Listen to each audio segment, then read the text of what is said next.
Hi friends, welcome to my channel. ఎంతో రుచిగా ఉండే సొరకాయ కూర ఎలా తయారు చేసుకోవచ్చో మీకు చూపిస్తాను.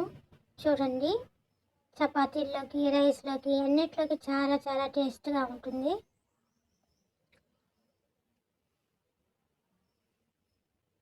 ఫ్రెష్ ఫ్రెష్ సొరకాయని తీసుకుని దాని మీద తొక్కంతా తీసేసుకొని ముక్కలు చిన్న చిన్న ముక్కలుగా కట్ చేసుకోవాలి. అలాగే టమాటోస్ని ముక్కలుగా కట్ చేసుకోవాలి. ఉల్లిపాయలు, పచ్చిమిర్చిని కూడా కట్ చేసుకోవాలి.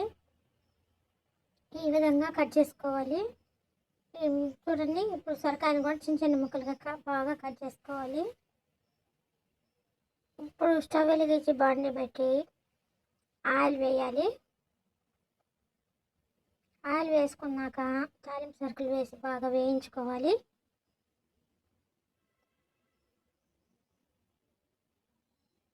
ఇప్పుడు ఉల్లిపాయ, పచ్చిమిర్చి, కరివేపాకును కూడా వేసుకుని బాగా వేయించుకోవాలి.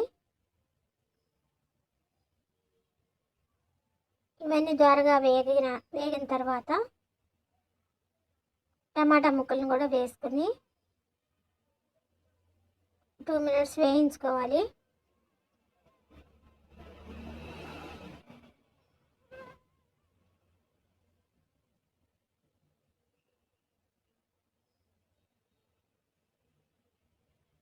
ఇలా 2 మినిట్స్ అయిన తర్వాత టమాటాలు బాగా మగ్గిపోయినాయి. ఇప్పుడు ఉప్పు, కారం, పసుపు వేసుకోవాలి. టమాటాలు బాగా మగ్గిపోయిన తర్వాత ఇప్పుడు బాగా చిన్నగా కట్ చేసుకున్నటువంటి సొరకాయ ముక్కల్ని వేసుకొని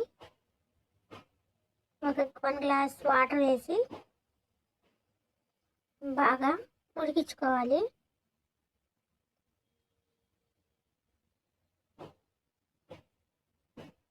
సొరకాయ ముక్కల్ని బాగా వేసేసి బాగా 1 గ్లాస్ వాటర్ వేసి బాగా ఉడికించుకోవాలి. సొరకాయ ఆరోగ్యానికి చాలా చాలా మంచిది. ఇప్పుడు అందరూ కూడా సొరకాయ జ్యూస్ తాగుతున్నారు కదండి.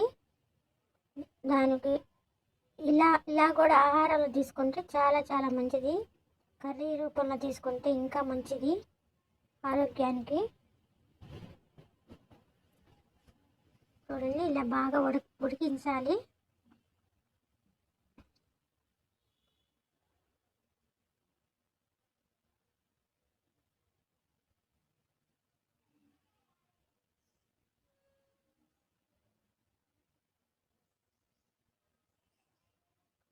ఆయిల్ బాగా పైకి వచ్చే వరకు బాగా ఉడికించుకున్న తర్వాత కొత్తిమీర చల్లుకొని వేరే బౌల్లోకి షిఫ్ట్ చేసుకోవాలి.